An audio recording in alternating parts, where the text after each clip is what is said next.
El siguiente es un análisis del terreno donde se desarrollará un proyecto de taller proyectual arquitectónico, un centro de convenciones y espacios para el desarrollo de la cultura. Al ubicarse en las afueras de la ciudad y estar rodeado por selvas, analizaremos primero estos dos grandes sistemas, para así poder comprender el entorno en el que nuestro proyecto está inserto. San Miguel de Tucumán es la capital de Tucumán, provincia argentina con la mayor densidad demográfica y quinta en la población del país. Fue establecida en su actual localización en 1685, a orillas del río Salí, cumpliendo así con una de las normativas que establecían las leyes de Indias. Con el tiempo, ciudades satélites se fueron ubicando a su alrededor. Algunas cumplían funciones industriales y comerciales. Otras, como Yerbabuena y Tafí Viejo, eran villas de fin de semana.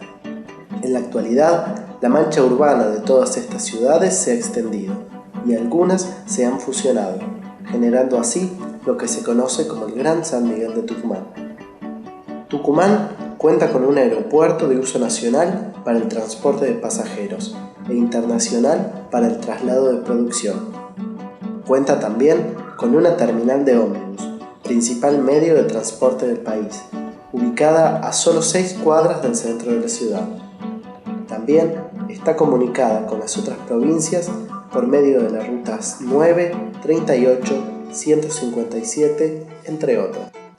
Como principal ciudad de la región, ofrece una serie de actividades muy variadas. Nuclea actividad financiera, museos, cines, comercios, lugares de interés, universidades, parques, teatros, bares y boliches. Si tenemos que describir a San Miguel de Tucumán, lo hacemos con una ciudad histórica. Pero aún siendo una ciudad con una mancha urbana tan grande, todas estas actividades terminan remitiéndose a un solo sector, delimitado por 4 vías de circulación conocidas como las 4 avenidas. En la mayor parte de los casos, los núcleos gastronómicos o culturales se nuclean alrededor de espacios verdes, como plazas, o en el Parque 9 de Julio, ubicado al este de la ciudad. Esto nos demuestra fácilmente la búsqueda de naturaleza que tiene esta ciudad. En el futuro, si la mancha urbana sigue creciendo, todo quedará unificado. Los espacios verdes que separan las ciudades serán reemplazados por edificios y la calidad de vida seguirá disminuyendo. El río, por su escaso caudal, no fue un límite, pero la montaña sí. Ubicada al oeste de la ciudad, este atisbo de precordillera, cubierto por frondosa vegetación, ofrece una escapada al caos de la ciudad. Por más que ésta siga creciendo, no podrá hacerlo sobre este territorio, protegido y perteneciente a la Universidad Nacional de Tucumán. Sobre esta montaña se desarrolla parte de una serie de ecorregiones conocidas como las yungas, una fusión entre selva tropical de montaña y bosque andino. Esta acompaña a la cordillera de los Andes, especialmente por el flanco oriental, desde el norte de Perú hasta el norte de Argentina. Por lo general, se considera yungas desde una altitud de 300 o 600 metros sobre el nivel del mar, hasta los 3.000 o 3.800 metros. En las partes bajas se caracteriza por tener una vegetación de bosque denso, húmedo y perennifolio, que rivaliza en biodiversidad con la selva tropical amazónica. Pero en las partes altas, la selva cede paso a la serranía del bosque caducifolio, también llamado bosque enano, donde predominan los arbustos y pastizales. El bioma de las yungas es fundamental para el equilibrio ecológico de gran parte de Sudamérica, ya que sus selvas sirven de corredor longitudinal para el flujo de especies animales. En las yungas habitan animales como el tapir, el mono caí, el yaguareté, el hurón mayor, el coaití, el zorro colorado e infinidad de aves. El clima, por lo general, es muy lluvioso, nuboso y cálido, pero a mayores altitudes o latitudes las temperaturas son más extremas y las lluvias son estacionales. La lluvia horizontal es un fenómeno natural propio de este tipo de bosques, presentes en zonas de gran altitud. Este es producto del choque constante de nubes bajas o bruma, con la vegetación presente en estas áreas. Esto ocasiona que las plantas condensen la humedad del ambiente, formando gotas de agua, las cuales se precipitan engrosando los caudales de aguas subterráneas, ríos y arroyos, que luego irrigan y fertilizan enormes extensiones continentales. Basta tener en cuenta que la cuenca amazónica y la cuenca del Plata reciben la mayor parte de sus caudales constantes a partir de la zona de yungas. Aún así, este sistema natural no cobra su real importancia. A lo largo de la historia de la provincia de Tucumán, grandes áreas de selva han sido destruidas para dar paso a ciudades y principalmente producción agronómica. Pese a todo esto, en los últimos años, el desarrollo de actividades en este sistema ha crecido. En San Miguel de Tucumán se desarrollan las actividades más económicas o comerciales, pero a medida que nos acercamos a la montaña, como en Yerbabuena, la presencia de actividades al aire libre es más destacable. Ya en la montaña, las actividades como el parapente, paseos a caballo, trekking o mountain bike toman predominio. En la zona conocida como Orcomolle se encuentra ubicado nuestro lugar de intervención, al pie del Cerro San Javier.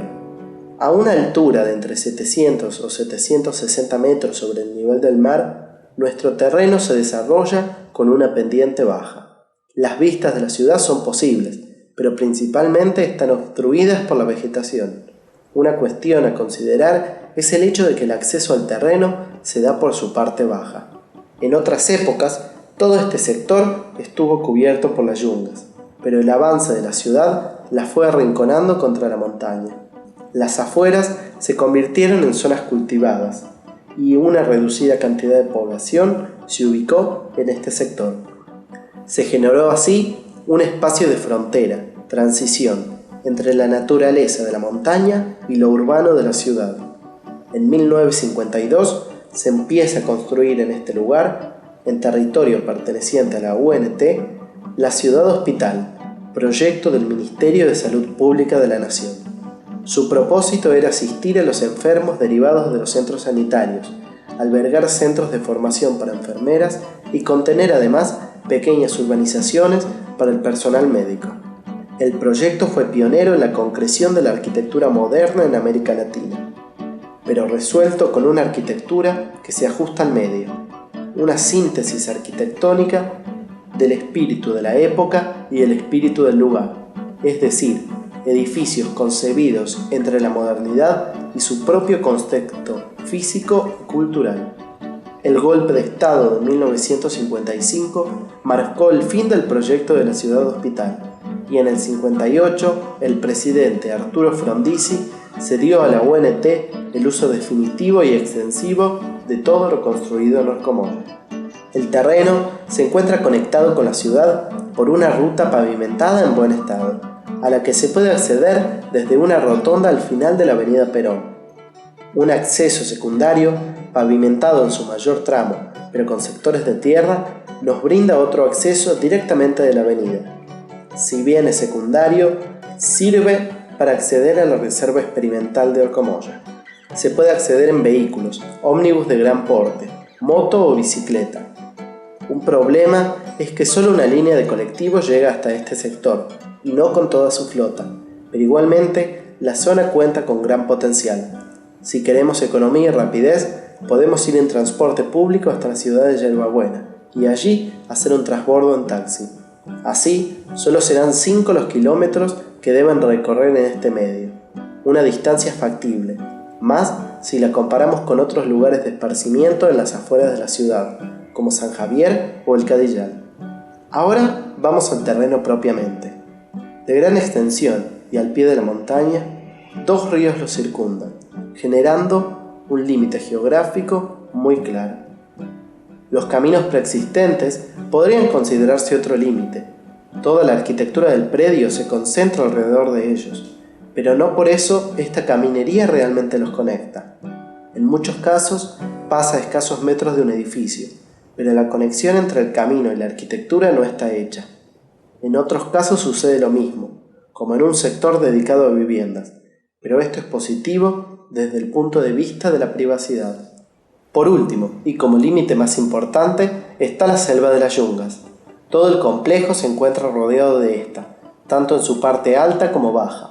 Este límite está marcado por vegetación frondosa y autóctona. En cuanto a la arquitectura, podemos encontrar un gran número de edificios.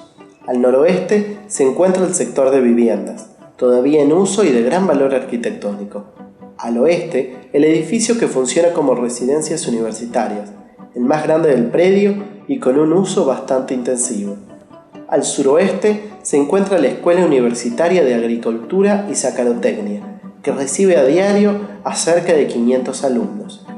Al este se encuentra el edificio conocido como Las Cúpulas, que en su momento fue proyectado como talleres, con una superficie de 4.500 metros cuadrados. En el ejercicio del proyecto, este edificio deberá ser reutilizado. En la zona central podemos encontrar un salón, de construcción contemporánea y de estética poco valorable. También encontramos una capilla abierta, lindera un bosque circular de pinos y una pileta con sus servicios, cancha de pádel y básquetbol.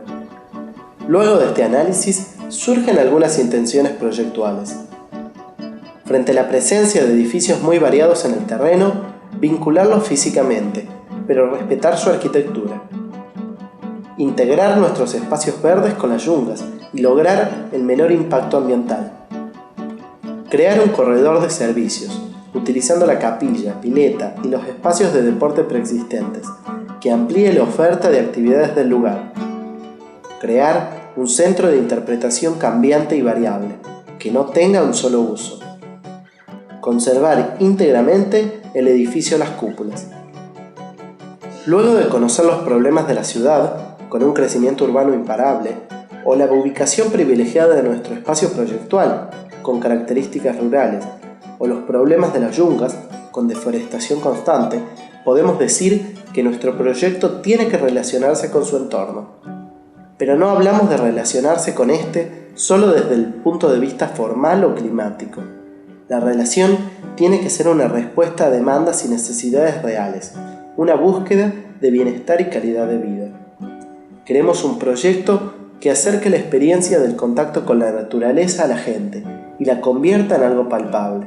Un edificio como portal de acceso de la ciudad a la naturaleza, que ayude a conocerla, comprenderla y disfrutarla. Un edificio que amplíe la oferta turística o de convenciones, pero que también ofrezca actividades al ciudadano promedio, sintetizando un edificio que le aporte más a la arquitectura.